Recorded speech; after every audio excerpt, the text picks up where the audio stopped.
PDO ಪರೀಕ್ಷಾರ್ಥಿಗಳಿಗೆ ಸಿಹಿ ಸುದ್ದಿ. ನಿಮಗಾಗಿ ಮೆಟ್ರೋ 5:30ಕ್ಕೆ ಆರಂಭ.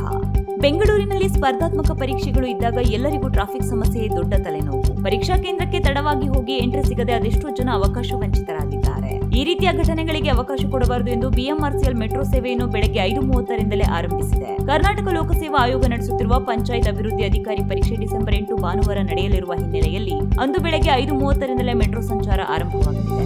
ಅಭ್ಯರ್ಥಿಗಳು ಸಮಯಕ್ಕೆ ಸರಿಯಾಗಿ ಪರೀಕ್ಷೆಗೆ ಹಾಜರಾಗಲು ಮೆಟ್ರೋ ಸೇವೆ ಬೆಳಗ್ಗೆ 7 ಗಂಟೆಯ ಬದಲಾಗಿ 5:30ಕ್ಕೆ ಎಲ್ಲಾ 4 ಟರ್ಮಿನಲ್ ನಿಲ್ದಾಣಗಳಾದ ಮಾದವರ, ರೇಷ್ಮೆ ಸಂಸ್ಥೆ, ಚಲ್ಲಘಟ್ಟ ಮತ್ತು ವೈಟ್ಫೀಲ್ಡ್ ಕಾಡುಗೋಡಿ ನಿಲ್ದಾಣದಿಂದ ಆರಂಭವಾಗಲಿದೆ ಎಂದು ಬಿಎಂಆರ್ಸಿಎಲ್ ತನ್ನ ಪ್ರಕಟಣೆಯಲ್ಲಿ ತಿಳಿಸಿದೆ. ಇದರ ಜೊತೆ ನಾಡಪ್ರಭು, ಕೆಂಪೇಗೌಡ ನಿಲ್ದಾಣ, ಮೆಜೆಸ್ಟಿಕ್ನಿಂದ ಎಲ್ಲಾ 4 ದಿಕ್ಕಿಗೆ ಮೊದಲ ರೈಲು ಬೆಳಗ್ಗೆ 5:30 ಗಂಟೆಗೆ ಹೊರಡಲಿದೆ. ಈ ಅವಧಿಯಲ್ಲಿ ಅಂದರೆ ಬೆಳಗ್ಗೆ 5:30ರಿಂದ 7 ಗಂಟೆಯವರೆಗೆ ರೈಲುಗಳು 30 ನಿಮಿಷಗಳಿಗೊಮ್ಮೆ ಸಂಚರಿಸಲಿದೆ. ಸಾರ್ವಜನಿಕರು ಹಾಗೂ ಪರೀಕ್ಷೆಗೆ ಹೋಗುವ ಅಭ್ಯರ್ಥಿಗಳು ಈ ಸೌಲಭ್ಯವನ್ನು ಉಪಯೋಗಿಸಿಕೊಳ್ಳಬೇಕೆಂದು ಕೋರಲಾಗಿದೆ.